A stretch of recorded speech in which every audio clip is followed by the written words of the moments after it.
Magandang araw po sa inyong lahat. Ang napili kong isyu ay ang kahirapan at kawalan ng trabaho. Ang pag-unawa sa kahirapan ng trabaho ay mahalaga para sa pagbuo ng isang mas makatarungan at pantay na lipunan para sa ating lahat.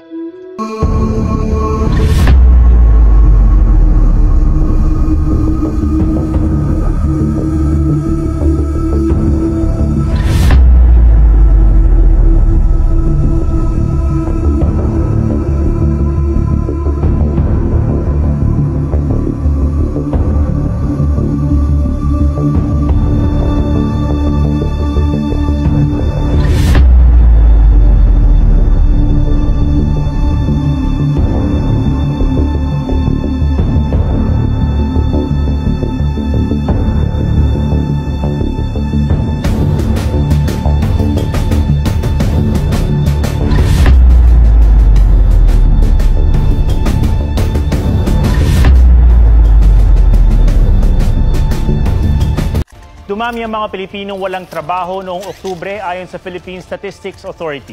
Sa susunod na taon, ano naman kaya ang mga magiging in-demand na trabaho?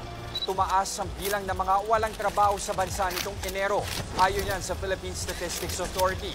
Sa tala ng ahensya, nasa 4.3% ang unemployment rate noong Enero. Mas mataas yan sa 3.1% noong Disyembre ng nakaraang taon. Katumbas ito ng higit 2 milyong Pilipinong walang trabaho. Higit 6 na milyon o 13.3% naman ang underemployed o naghahanap ng ibang racket para sa mas malaking kita. Mas mataas din yan sa 5.4 million o 10.9% noong Disyembre. Samantala, ang services sector pa rin ang bumubuo sa pinakamalaking bahagi ng labor force ng bansa. Kasunod nito ang sektor ng agrikultura at ang industry sector. Ang paglutas sa kahirapan at kawalan ng trabaho ay nangangailangan ng kooperasyon ng pamahalaan, pribadong sektor at mga mamamayan. Ang pamahalaan ay dapat magtuon sa pagpapabuti ng edukasyon, paglikha ng trabaho, pagtaas ng mga sahod at pagsugpo sa korupsyon. Habang ang pribadong sektor ay dapat lumikha ng mas maraming trabaho at magbigay ng pagsasanay sa mga manggagawa. Samantala, tayong mga mamamayan ay dapat magsikap sa edukasyon, maging responsable at suportahan ang mga programa ng pamahalaan.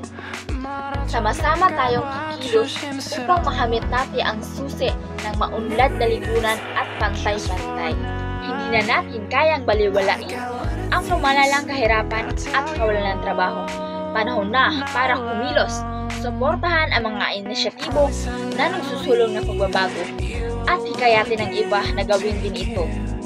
Ang kinabukasan ng ating bansa ay nakasalalay sa ating pagkakaisa at pagkilos. Sorry, I'm gonna leave. I'm driving so far.